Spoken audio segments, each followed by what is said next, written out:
Hello guys, welcome in this new video. In this video we will be starting a new topic known as computer organization and architecture, and yes, the previous compiler design topic will also be covered in the coming some of the videos, so stay tuned. Also, let's first of all discuss about the basic concepts of our computer organization and architecture.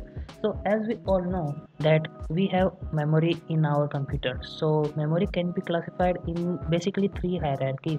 The first of all can be known as considering the CPUs, registers and the cache of 1, 2 and 3 level as well, and the second hierarchy can be, or the level can be, of main memory, and the third level or the third hierarchy step can be of secondary memory.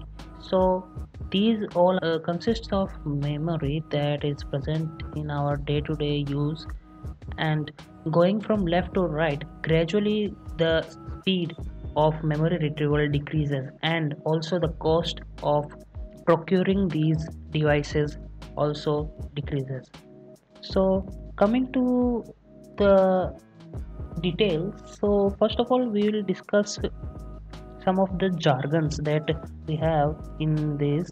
So in the secondary memory, see, whenever we have to retrieve any data, so some part of secondary memory data is present in main memory, and some part of main memory is present in the cache, and some part of cache is present in the registers, and that is retrieved by the CPU and displayed to the user. Okay, so the secondary memory basically contains a concept known as virtual memory as well.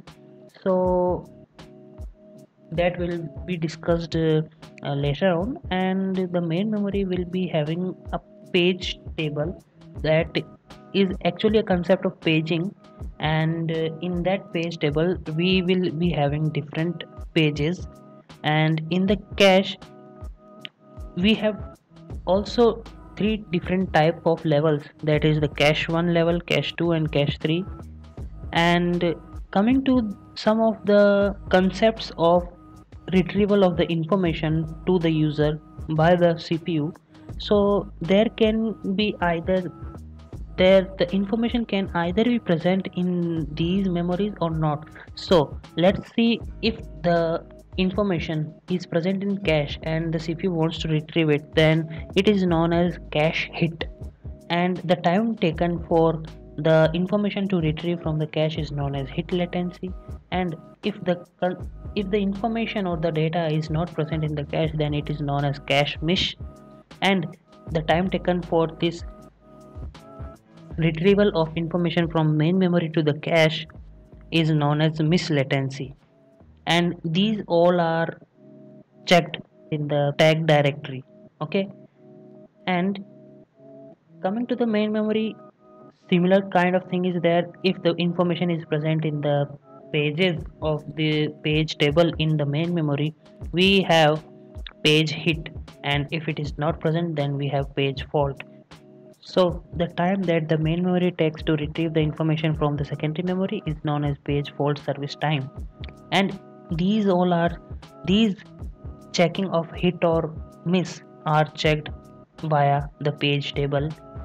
Okay, now one thing that would have come into your mind is that how do we decide which part of the secondary memory or the main memory or the cache memory should be actually present or loaded in the left side of memories in the diagram. Let's say if we are considering secondary memory, then what part of the secondary memory should be present in the main memory, and if we are considering main memory, then what part of the main memory should be present in the cache, and similarly what part of memory of the cache or the data actually present in the cache should be loaded into the registers, so that the retrieval of information or the data to the users via the CPU can be the fastest.